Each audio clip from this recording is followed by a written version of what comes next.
Ladies and gentlemen, today's conference is scheduled to begin shortly. Please continue to stand by and thank you for your patience.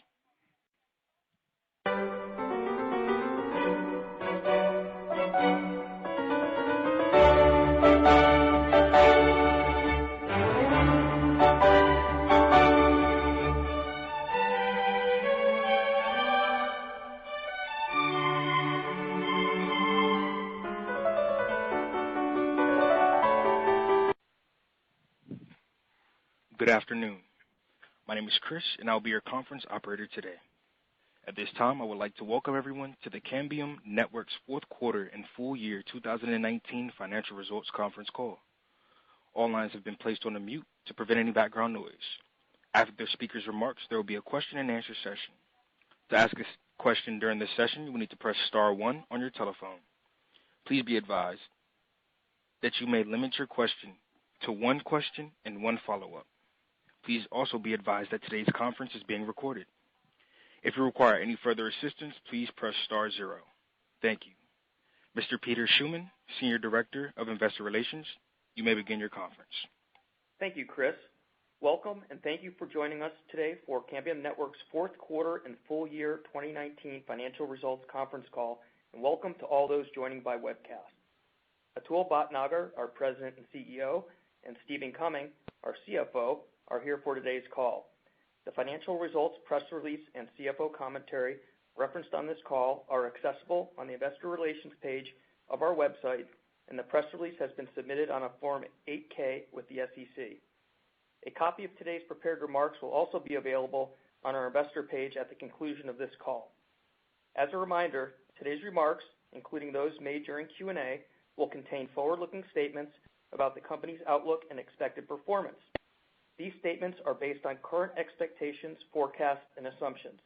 Risks and uncertainties could cause actual results to differ materially. Except as required by law, Cambium Networks does not undertake any obligation to update or revise any forward-looking statements for any reason after the date of this presentation, whether as a result of new information, future developments, to conform these statements to actual results, or to make changes in Cambium's expectations or otherwise. It is Cambium Networks' policy not to reiterate our financial outlook. I encourage listeners to review the full risk factors included in the safe harbor statement in today's financial results press release. We will also reference GAAP and non-GAAP financial measures, and specifically note that all sequential and year-over-year comparisons reference non-GAAP numbers except where otherwise noted. A reconciliation of non-GAAP measures to GAAP is included in the appendix to today's financial results press release, which can be found on the investor page of our website and in today's press release announcing our results. Turning to the agenda, Cambium Networks President and CEO, Atul Bhatnagar, will provide the key investment highlights for the quarter, and Stephen Cumming, Cambium's CFO, will provide a recap of the financial results for both the fourth quarter and full year 2019, and he will provide our financial outlook for both the first quarter 2020 and calendar year 2020. Our prepared remarks will be followed by a Q&A session. I'd now like to turn the call over to Atul. Thank you, Peter. Looking at the results of our fourth quarter 2019, we achieved revenues of $64.1 million, which increased 1% year over year and decreased 2% from Q3 19. This was our 23rd consecutive quarter of year-over-year growth. This growth was driven by our enterprise Wi-Fi solutions, which grew an outstanding 186% year-over-year, and recovery in point-to-point PTP products, which improved 4% year-over-year.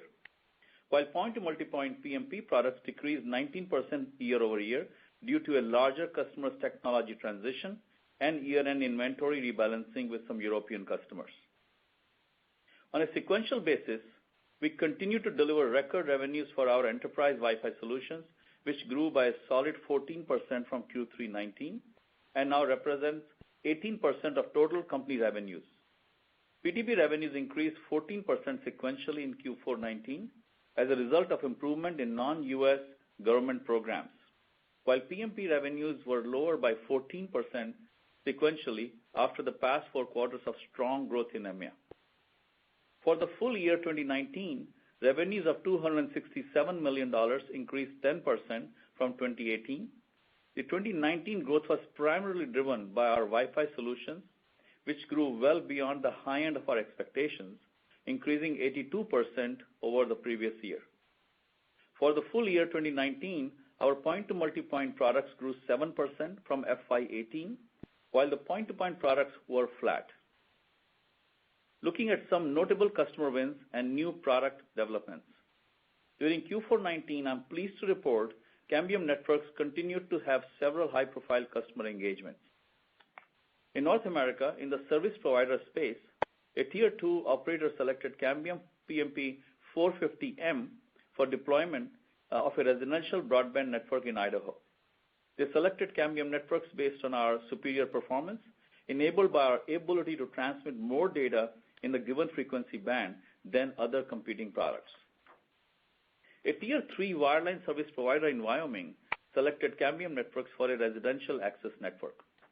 The service provider will use the PMP 450M in conjunction with the Federal Communications Commission, FCC's newly released 3 GHz CBRS spectrum for the access network, and the PTP 820 for the backhaul network. We are an early adopter and first mover in the CBRS arena. We are excited about the possibilities here for many years to come. In North America, Cambium's enterprise team provided full-scale Wi-Fi connectivity for the Microsoft Ignite show in Orlando, Florida. It is one of the largest users group gathering in the high-tech world with about 30,000 attendees. Our team provided outstanding Wi-Fi performance and customer support with over 22,000 concurrent devices supported by approximately 1,200 Cambium Wi-Fi access points. In the hospitality vertical, a large resort owner and operator out of Toronto selected Cambium's Wi-Fi solutions for 2 new large resort properties. Cambium's superior performance and price, coupled with our cloud-based management software and exceptional 24/7 support, were main drivers for this customer win. In Europe, Middle East, and Africa region, EMEA, we had a significant number of wins, including service providers, hotel chains, educational institutions, many oil and gas customers, and government agencies. A UK-based wireless managed services provider selected Cambium Networks to supply end-to-end wireless infrastructure for connectivity within major vacation parks in the UK. This customer valued our ability to deliver wireless gigabit networking under demanding outdoor wireless conditions.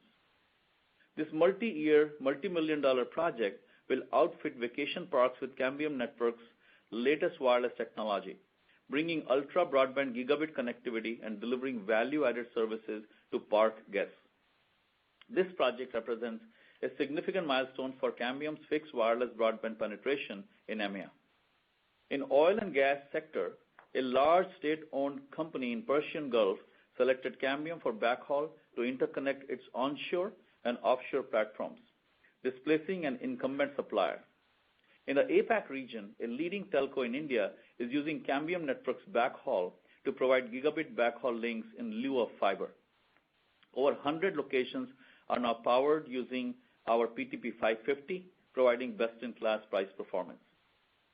In Caribbean and Latin America, CALA, we have a partnership with Facebook to implement Express Wi-Fi, a cloud-based division within Facebook connectivity, which partners with local service providers to deploy Wi-Fi hotspots that are fast, affordable, and reliable, giving Facebook access to new customers in Latin America.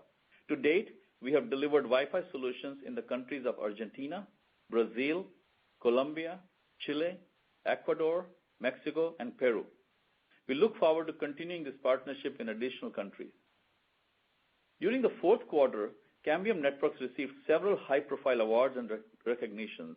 IDC, a leading market research firm, included Cambium in its major players category for its IDC MarketScape, Worldwide Enterprise Wireless LAN 2019 Vendor Assessment.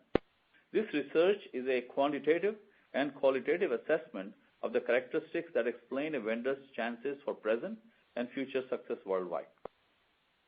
Cambium Networks' increasing brand recognition is a result of rapid growth and continued exposure to the worldwide enterprise Wi-Fi market, which now represents 18% of our revenues, up from 6% of company revenues in the fourth quarter a year ago.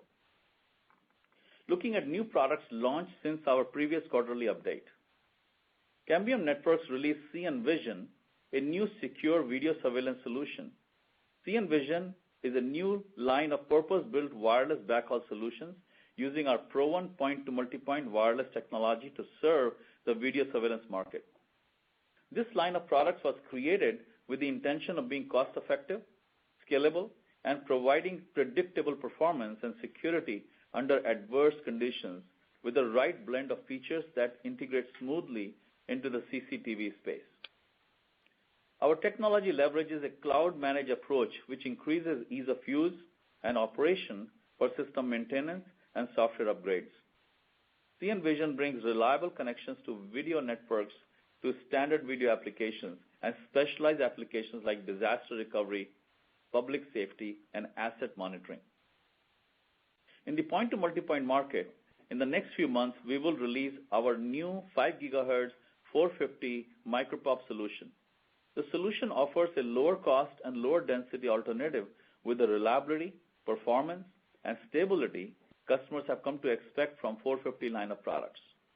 The 450 micropop enables service providers to round out their coverage areas for locations which previously could not be covered in an economic manner with their service networks.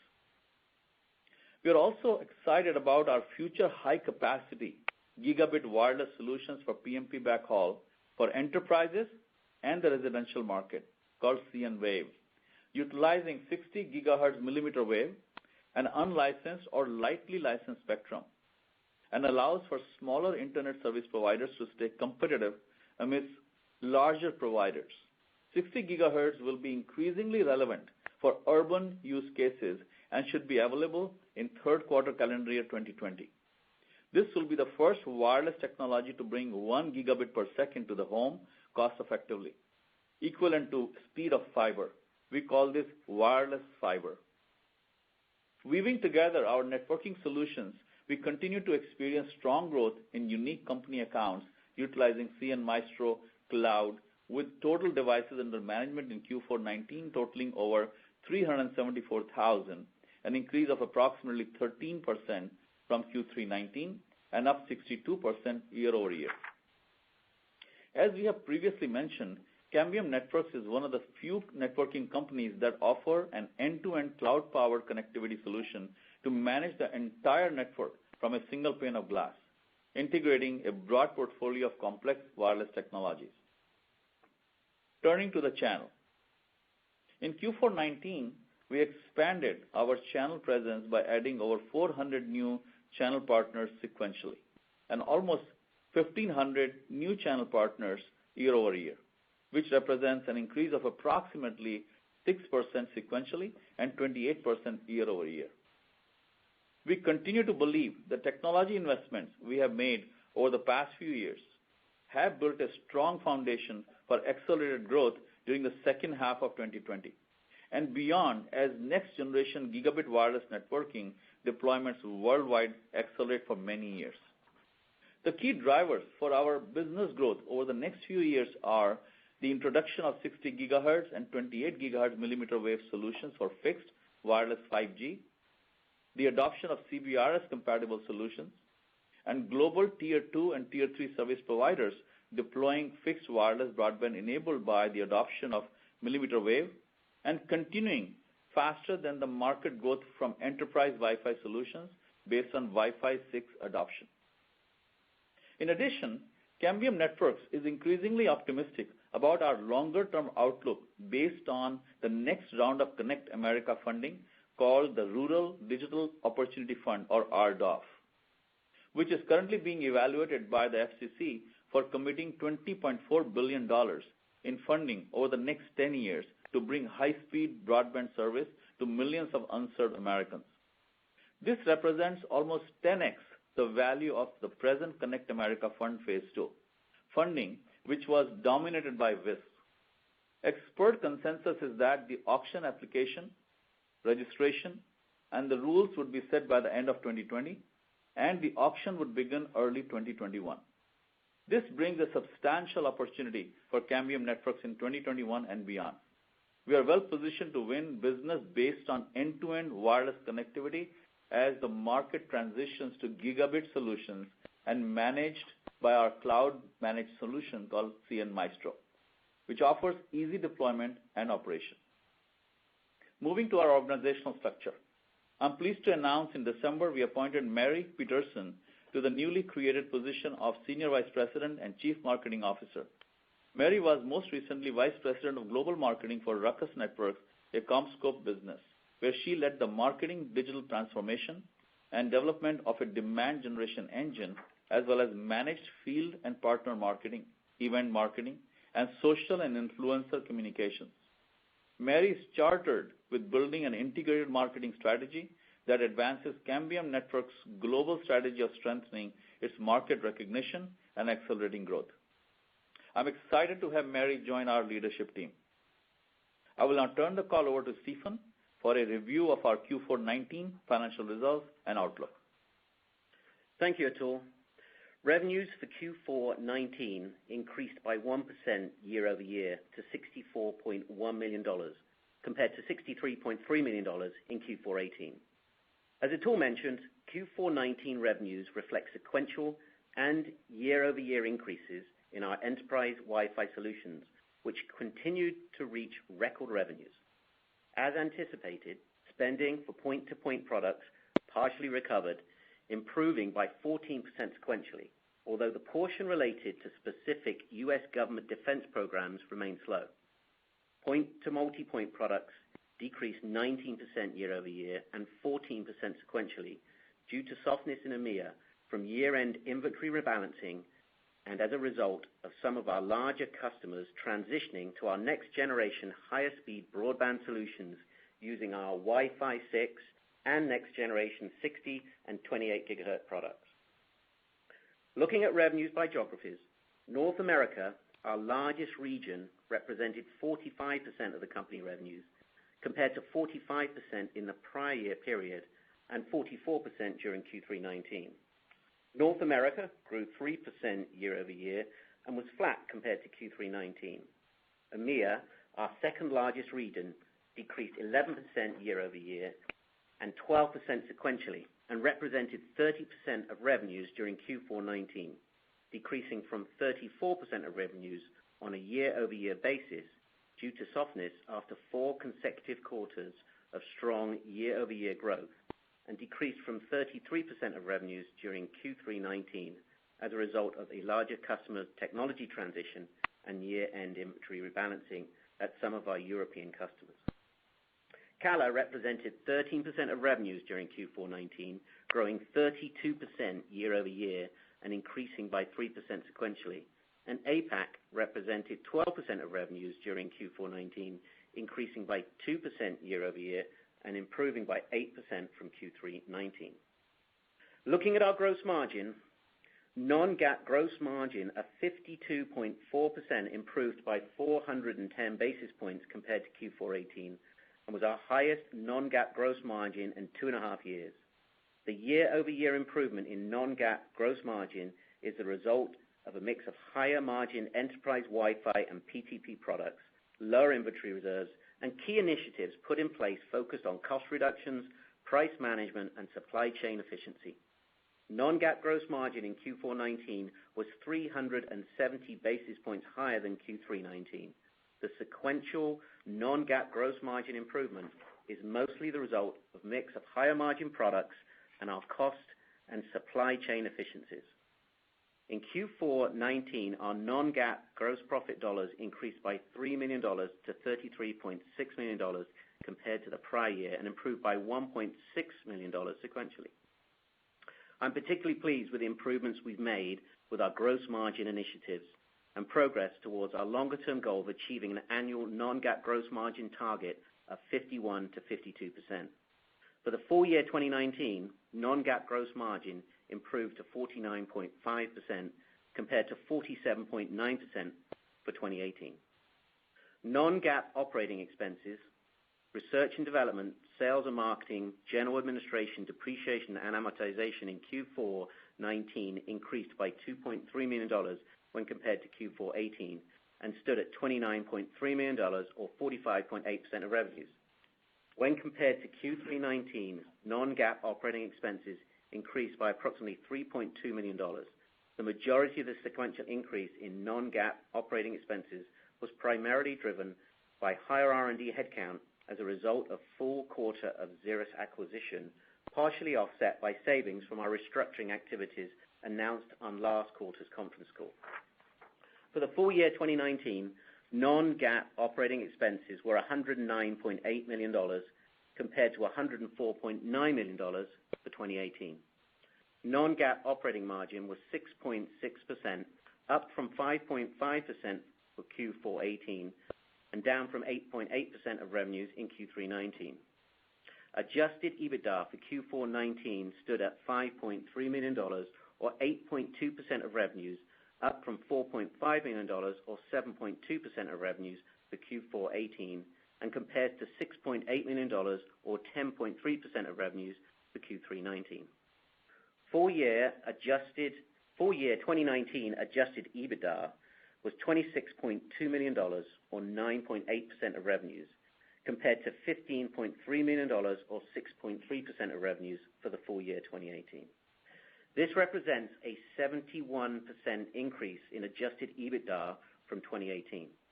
We are committed to continuing to drive our adjusted EBITDA expansion to our target model of 18 to 19% of revenues over the next few years.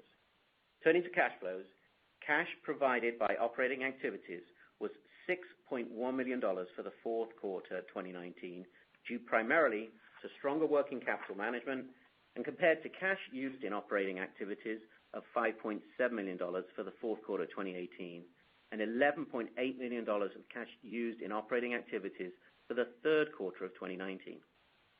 For the full year 2019, cash provided by operating activities was $3.6 million. If we exclude the one-time IPO expenses of $8.6 million for 2019, operating cash for the full year 2019 would be approximately $12.2 million, compared to cash used in operating activities of $10.4 million during calendar year 2018. Non-GAAP net income for Q4 19 was $2.3 million, or 9 cents per diluted share, compared to $1 million, or 7 cents per diluted share for the fourth quarter 2018, and non-GAAP net income of $3.7 million, or 15 cents per diluted share for Q3 19.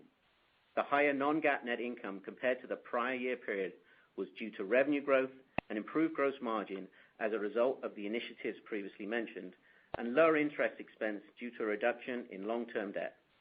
The decrease in non-GAAP net income compared to Q3 19 was primarily attributable to higher R&D expenses from our Xeris acquisition and higher sales and marketing expenses from trade shows and partner events. For the full year 2019, non-GAAP net income was $12.1 million, or 47 cents per diluted share, compared to $1.8 million, or 14 cents per diluted share in 2018. Turning to the balance sheet, cash totaled $19.3 million as of Q4 19, $14.9 million higher than the fourth quarter of 2018, and an increase of $400,000 from the third quarter of 2019. The sequential increase in cash balance during the fourth quarter 2019 was primarily the result of a $3.8 million increase in payables, lower inventories offset by $2.7 million performance payment for Xeris Wi-Fi ESA, and a $2.4 million paydown of debt.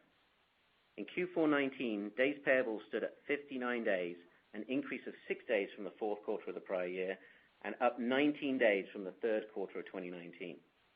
Q4 19 net receivables of $58.6 million improved by $1.8 million from Q4 18 as a result of better collections, and decreased by $1.2 million sequentially. Days sales outstanding for the fourth quarter stood at 78 days, a decrease of 1 day from the prior year, and an increase of 4 days from the third quarter 2019. Net inventories of $41.7 million in Q4 19 increased by $11 million year over year and decreased by $300,000 from Q3 19 as we work to reduce inventories driven by our technology transitions. In addition to our restructuring activities announced during our third quarter results, we are taking new measures to align our cost structure with the timing of the anticipated revenue ramp from our new product introductions, which Atul mentioned earlier in the call, and we expect to happen during the second half of 2020. We expect to see sequential improvement in revenues after Q1 20 with customer adoption of new gigabit wireless products such as Wi-Fi 6, 60 gigahertz, and 28 gigahertz solutions as the year unfolds. We continue to pursue our objective of achieving our long-term target operating model by improving our cost structure and operational efficiency. We remain focused on delivering a double-digit adjusted EBITDA margin. Cambium Networks continues to focus on revenue growth, but while this new product platform transition is occurring during the first half of 2020, new restructuring activities will allow us to remain financially strong and resilient. In our last quarterly earnings call, we announced a restructuring plan to align our cost structure to achieve our longer-term target operating model. In conjunction with today's earnings announcement, we are now taking additional steps to align our cost structure. We expect to incur between $1.2 to $1.4 million of additional restructuring charges over the first 3 quarters of 2020, mainly consisting of severance costs. In Q1 2020, we expect to recognize approximately $700,000 to $800,000 of pre-tax charges under this plan. In Q1 2020, we expect to recognize approximately $800,000 savings with additional savings realized throughout the remainder of the year. When completed, we expect to realize total cost savings from these combined restructuring initiatives as approximately $13 million annually. Moving to the first quarter 2020 and full year financial outlook. Please note that Cambium Networks' financial outlook does not include the potential impact of any future financial transactions, pending legal matters, or other transactions. Accordingly, Cambium Networks only includes such items in our financial outlook to the extent they are reasonably certain. However, actual results may differ materially from the outlook. Considering our current visibility, Q1 2020 is expected to be as follows.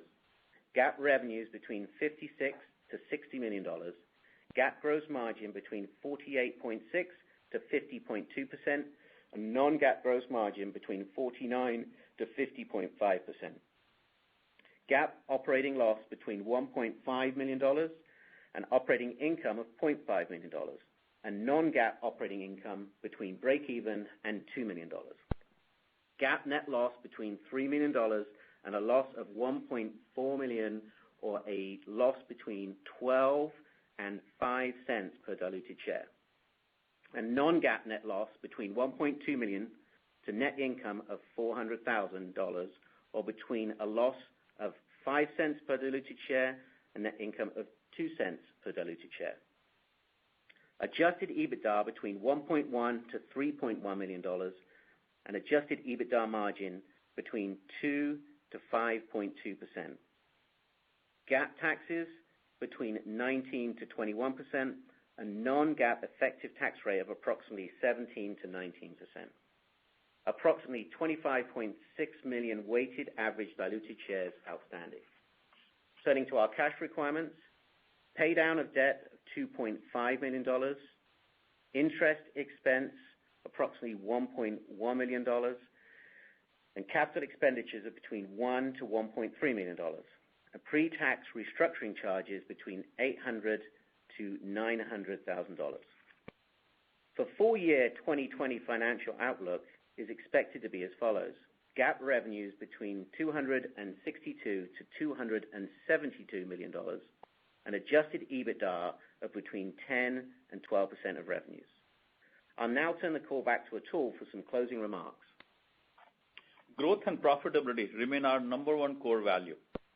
Cambium Networks is well positioned for growth during the second half of 2020, and we will continue our focus on growing our fixed wireless broadband business by delivering new products by enabling gigabit wireless connectivity, opening new sales territories, and adding new applications like CNVision.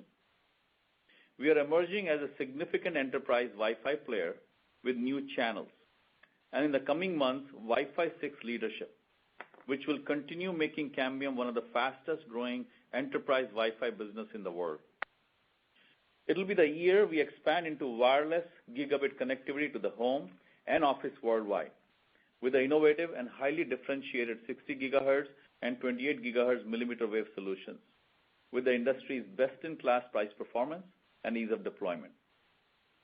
We will begin to leverage our cloud software as a service business model to generate recurring revenues through new sales and subscription renewal models with the launch of CN Maestro Pro, CBRS, and CN Heat. Recurring revenues is key element to Cambium's expansion and consistent revenue.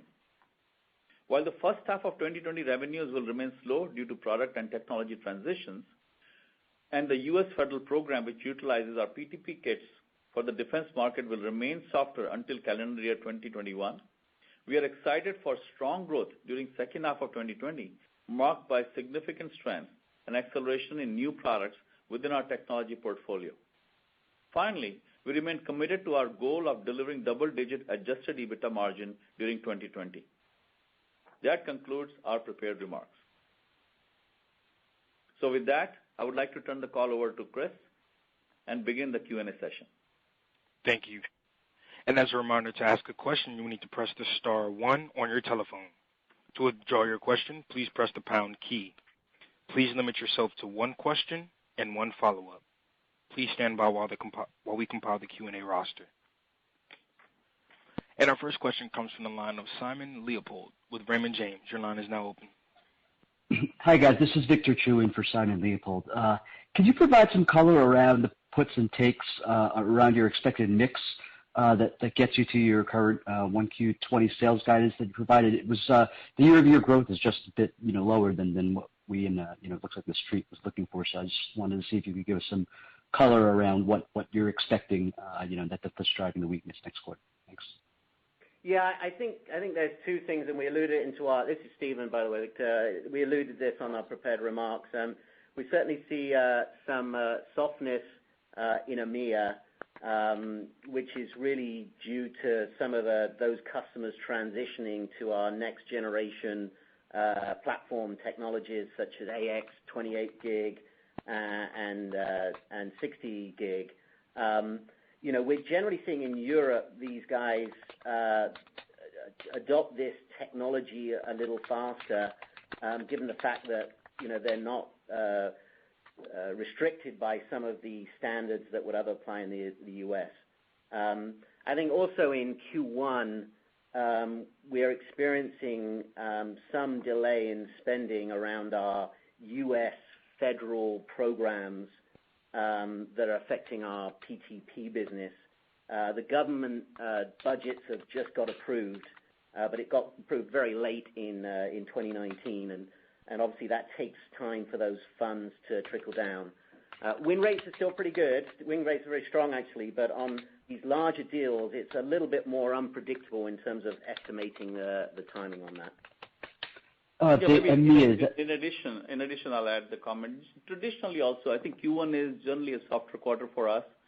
And last year, Q1, we had benefited from, I think, stronger one-time federal sales as well as stronger inventory buildup as EMEA was growing. So last year, Q1 was a little exceptional. But traditionally, Q1 is softer for us. In EMEA, is that related to PMP primarily? Yes. Okay.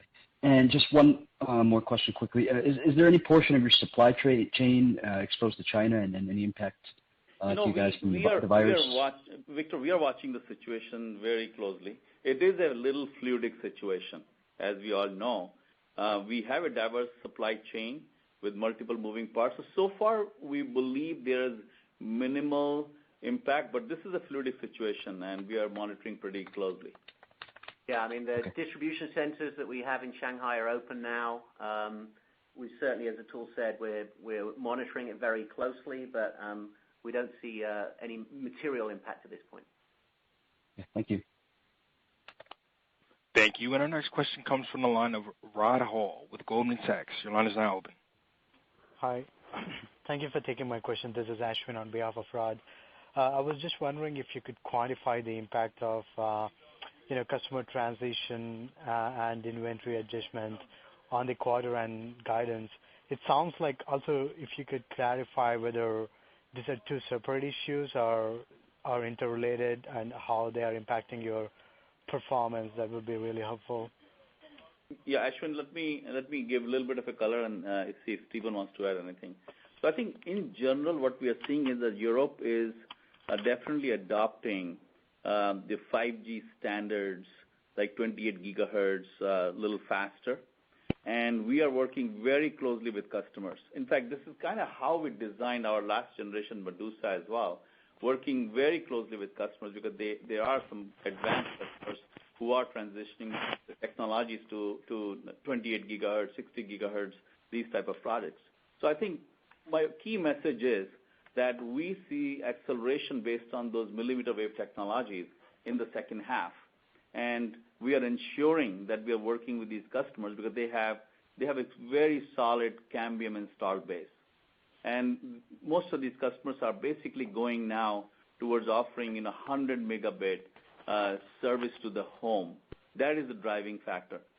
So overall, primarily the technology transition, but inventory buildup last year, first half, EMEA was growing very well. So some of that is definitely mixed there, but I would say primarily technology transition. And the inventory buildup, is that not with the same customers who are transitioning to 2560 gigahertz, or is it a different set of customers?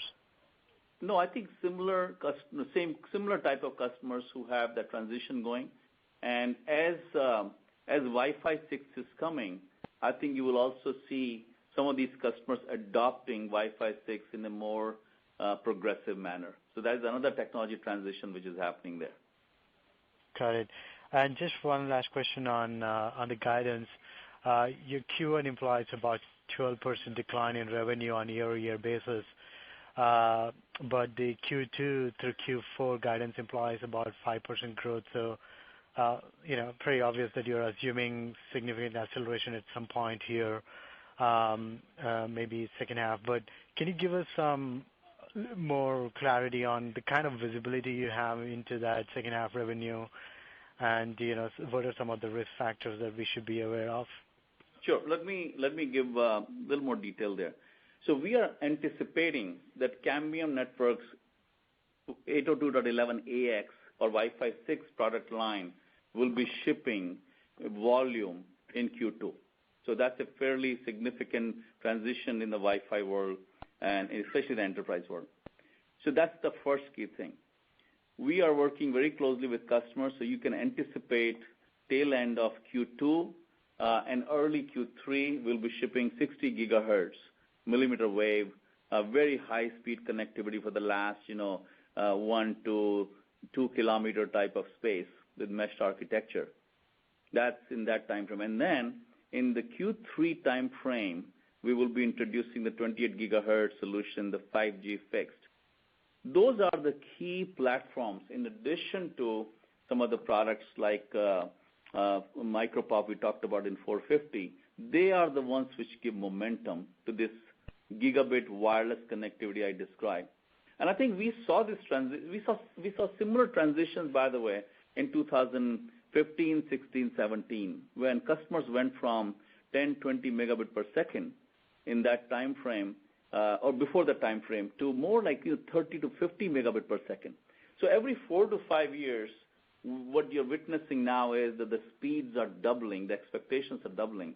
And now those customers are basically looking for, can we provide gigabit point-to-point connectivities, and can we provide 100 megabit plus access to the homes?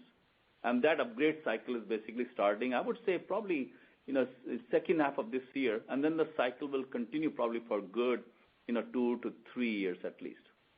I think just one other comment, just to give you a little bit more color on the ramp is, outside of the tech refresh, the Xeris acquisition that we made in Q3 really accelerates us into some new verticals, such as education, and that's sort of seasonally strong in Q2 and Q3. So that also gives us comfort that we expect to see more of a ramp, and obviously that will be adoption of our AX technology there.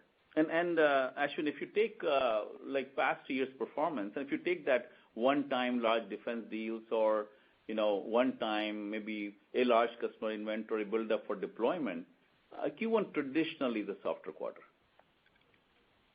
Got it. Understood. Thank you very much. Thank you. Thank you. And our next question comes from the line of Georgi Wanik with Oppenheimer. Your line is now open. Thank you for taking my questions. Atul, can you give us a sense of what you're seeing on the competitive and pricing environment? Is there any pressure? And then specifically on the enterprise Wi-Fi strength, where are you picking up? Which verticals are contributing the most? Georgie, excellent question. Let me go deeper there. So first, let me address fixed wireless broadband. We have emerged as clear leader globally in fixed wireless broadband.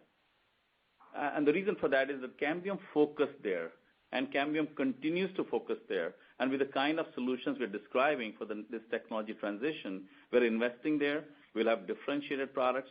So number one, as the technology transitions to this millimeter wave gigabit networking, we will take larger share from competition, because these products take a good year and a half to 2 years to design.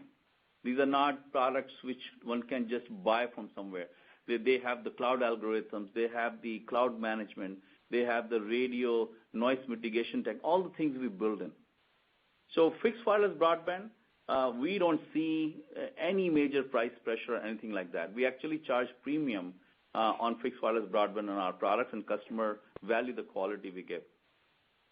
On the Wi-Fi side, our entire strategy is focused on mid-tier. We are not going after large enterprises. We are not going after SMB. We are going after distributed mid-tier enterprises. They value the affordability, they value the performance, and they value, above all, the ease of deployment which our cloud software provides. That's why you're seeing the kind of growth we have seen year over year, 80% plus. And I think that kind of growth will continue because we are still at an early stage in our growth vector. So on the Wi-Fi side, if anything, we have very competitive price. We have excellent performance, and we are now focused on building the right channel to reach the markets. And as Stephen mentioned, with Xeris acquisition, we are also opening vertical like education, which bodes well for Q2, Q3 quarter for us. Just following up on your channel comment, I think you've added, 400 this quarter, 500 the quarter before. How quickly do you see some positive leverage from the expansion you've added over the last 6 months? Yeah, I think typically a channel takes, I would say, easily 3 to 6 months. What we do is 1 or 2 quarters, we help them win 2 or 3 deals. Our SEs or our RTM supporting them. But once they win 2, 3 deals, generally they become pretty self-empowered.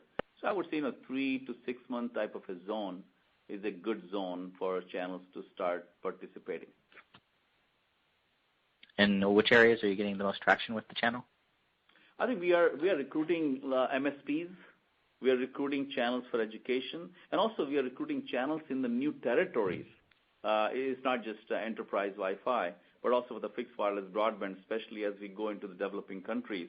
We are continuing to expand our presence there through managed service providers and VARs and SIs in those territories. So both enterprise as well as fixed wireless broadband expansion. And at the moment, we're seeing that predominantly in EMEA and North America on the build-out of the mid-channel there. But our expectation is over the longer term, we'll build that out in our other regions as well. But EMEA and North America are the more predominant regions for that. Thank you. Thank you. And our next question comes from the line of Paul Coster with J.P. Morgan. Your line is now open. Yeah, thanks for taking my question. I feel like this product cycle's been taking a long while. I'm sure we started talking about Wi-Fi 6 9 months ago, and 60 gig and 28 gig, I think, and CBRS, maybe a couple of quarters ago. Why is it taking so long? How does it compare to prior product cycles, and what is it that gives you the confidence in the second half uptick? Is there some customer data you can share with us, or sort of anecdotal information there that will help us? Thank you. Thanks, Paul. Let me give some color on that. So Wi-Fi 6, yes, people have been talking of Wi-Fi 6, I think the confidence we have is that the chipsets which are coming now for Wi-Fi 6 are kind of next generation. A lot of problems have been debugged. So I think you will see starting Q2 good Wi-Fi transition, especially in education. Generally, education ends up being a leading edge Wi-Fi adopters for the classrooms. So we see acceleration there. So I will agree with you that it's not going to be broad everywhere people going for Wi-Fi 6, but I think demanding applications where you need speeds and feeds will go Wi-Fi 6. Secondly, Wi-Fi 6 adds that MU-MIMO technology. So in terms of longer-term scalability, that's the right architecture, and many Wi-Fi installations are realizing that that's the right way to go. So we anticipate that starting Q2 that this will be a good acceleration, and then it'll continue for a while. This is not that it'll only happen in 2020 and then it'll start to shift the momentum. I think momentum will start building. What we are saying is starting Q2. When it comes to the millimeter wave, same thing. If you look at 60 gigahertz particularly, Generation 1 was much tougher, and Cambium actually did not build a Generation 1 product. We waited till the chipsets were mature. We waited when they had the right price point so we can provide affordable 60 gigahertz millimeter wave. So I think the confidence we have is that the architecture has been debugged in Gen 1, and in both Wi-Fi 6 as well as millimeter wave, you're seeing kind of Gen 2, which is when we are coming in with mature chipsets. So we are confident that you will see that acceleration. And third point, Paul, I want to make is we are working very closely with customers. These are large customers of Cambium with millions of dollars of installed base. And as I said earlier, that's how we had designed Medusa. And that's how we're designing this in a very collaborative manner with tremendous ease of deployment, ease of use, making sure these networks are, production quality, they are easy to deploy. CBRS, third point you asked for, we have customers now who are using our CBRS. So this is no longer academic. We have an end-to-end solution in CBRS, which has a SaaS service as well as our products, which are backwards compatible. So if you are a Cambium customer base with our current products, you can migrate to CBRS with the over-the-air software upgrade. We have made a very sophisticated end-to-end solution. So as CBRS accelerates, I think you'll see Cambium as a very key first mover. Is there any way of quantifying the visibility you already have into the second half? I mean, you don't need to share the actual number with us. I'm just wondering what data it is you see outside of anecdotal conversations with clients that will reassure us that there is real either pent-up demand or planned demand as a function of a project. Yeah, the only thing, Paul, I'll say is that as we work with our customers, both in the enterprise Wi-Fi world, but more importantly in the fixed wireless broadband world, where we have sizable installed base, that installed base is going to migrate to these new things I'm describing, 60 gigahertz, 28 gigahertz, CBRS, these type of solutions. And we have seen in past as well, that's why I gave the example of 15, 16, 7, as those transitions were happening, our 450 base went to Medusa. I would say, CN Maestro does give us visibility into the networks and how they're performing and where their performance is, where there could be deficiencies. All of that points to the fact that Cambium's 5 million plus radios installed out there worldwide. Speeds and feeds for customers to offer 100 megabit plus type of speeds and feeds for the home and gigabit speeds for the point-to-point networks, they will have to upgrade the network. Now, if we ask a customer, in detail, what would you do this quarter, next quarter, they will never give us that. But we have a very good idea how those networks of that 5 million subscriber base, 5 million radios, how that will migrate to this next generation gigabit wireless connectivity. I think the only other comment, Paul, just to give you some comfort, is we've been to this movie a few times now, so we've seen it play out, and so we've got good experience and good data on how we transition from, say, our next generation of EPMP products or our CN Medusa products. So we do have a good pulse for the rate of adoption and the customer's appetite for this that gives us some comfort that this will ramp in the second half. Got it. Thank you. I've got one last question. I do apologize for taking up time here, but you talked about, if I heard you correctly, a 10x increase in the size of the Connect America program, and that the benefits could flow as early as 2021. How much benefit did you see from the first iteration of this program, and what kinds of ways do you participate in it? Where's the bulk of it going, and what do you get out of the program? Yeah, Paul, excellent question. Let me go deeper into this because I think this will also answer a previous question a little bit. We have seen that even in the CAF2 funding, Connect America Phase 2 funding, we have won pretty sizable deals, with Cambium, and they are accelerating. So we see that the CAF2 fund is now being released, and it is benefiting some of the larger WISPs we are working with, and they are buying more gear. One of the things we see which is different is that these WISPs, why they're buying Cambium, when we ask them, why are you buying Cambium? They say it's very important for us to have a managed network with visibility, with diagnostics, which can scale, because you don't get CAF funding without management. You don't get CAF funding without SLA. So some of the things which are driving the SLA, service level agreements, measurement, actually is the reason why they want production network. So what we are finding is that as people are going for this CAF2 funding, they now need more professionally managed, cloud-managed, SLA-driven type of a network. So any network will not cut it. So that has been one of the reasons why we are winning the CAF2. And then the RDOF fund, which we believe will start probably next year. And as I said, it's 10 times the CAF2 funding. There, the expectations will be that is definitely 100 megabit plus type access. It's not just 50 megabit or 70 megabit. It'll be a lot faster, and that's the promise for the next 10 years. And since we are focused on affordability yet quality, we believe we will take unfair share of that expansion. Thank you. Thanks, Paul. Thank you. And our next question comes from the line of Brian Yoon with Deutsche Bank. Your line is now open. Hey, guys. Thanks for taking the question. I guess could you break out how much of the Q1 guide essentially coming down below about $8 million versus the street? Can you quantify how much of that is attributable to those one-time federal deals versus the product and technology transitions you referenced, if that's possible?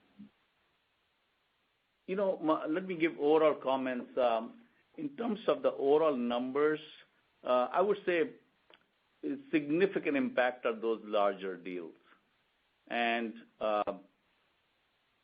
when I discount those deals, then I would say the shrinkage is not really that much in terms of, where the other core business is. I would say those are probably the cool defense. We had a very, very big defense deal in Q1, sizable.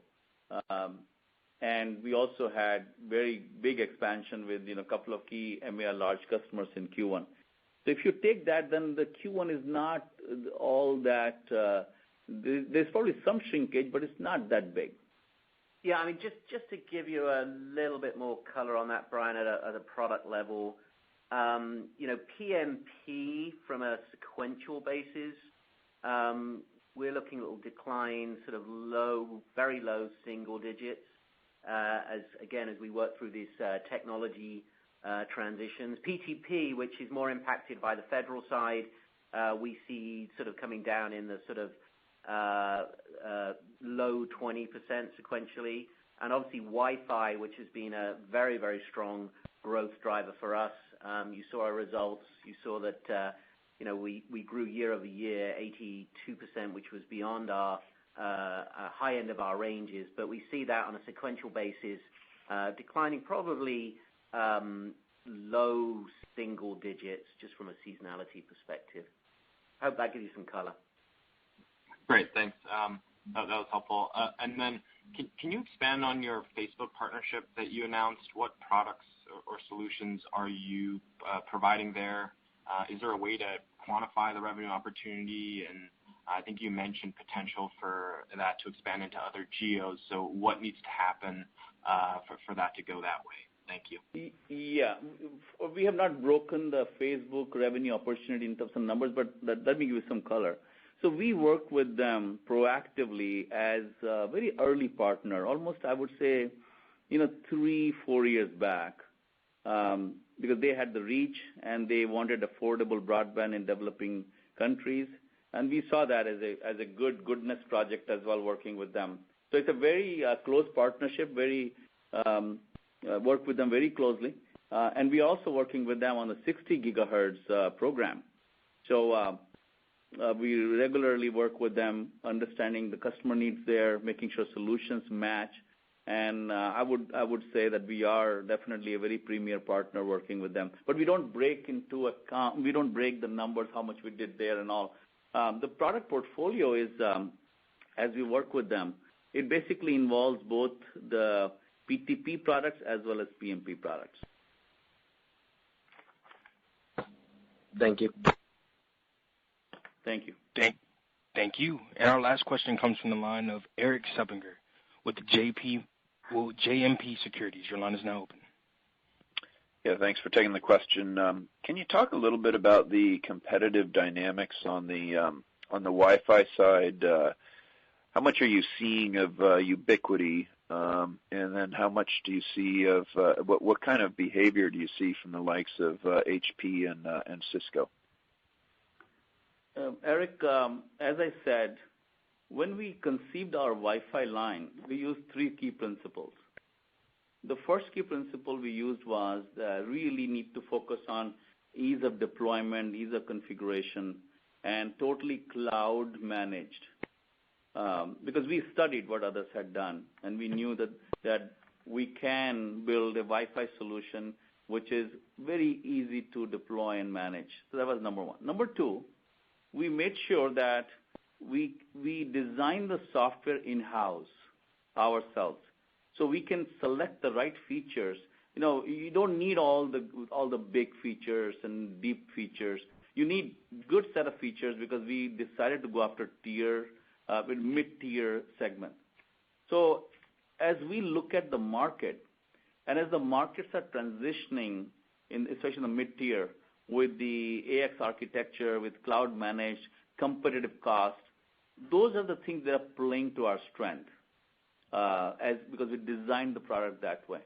And the last point I want to make is there are 2 areas we are very superior.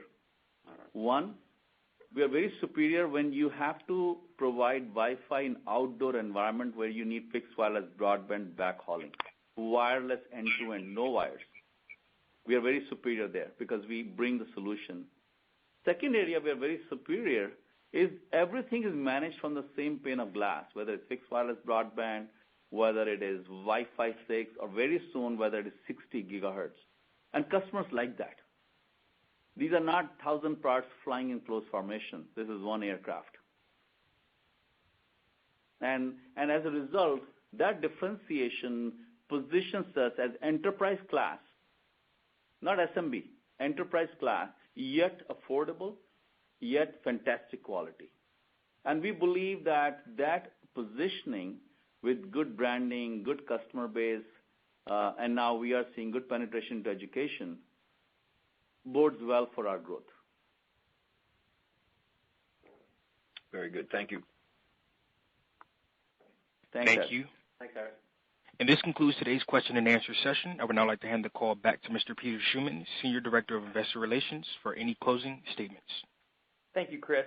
During Q1 of 20, Cambium Networks will be meeting with investors in San Francisco at the Goldman Sachs Technology and Internet Conference on February 12th and presenting at the JMP Securities Technology Conference on February 24th.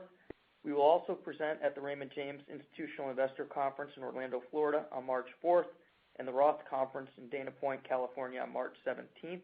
In the meantime, you're always welcome to contact our Investor Relations Department at 847-264-2188 with any questions that arise.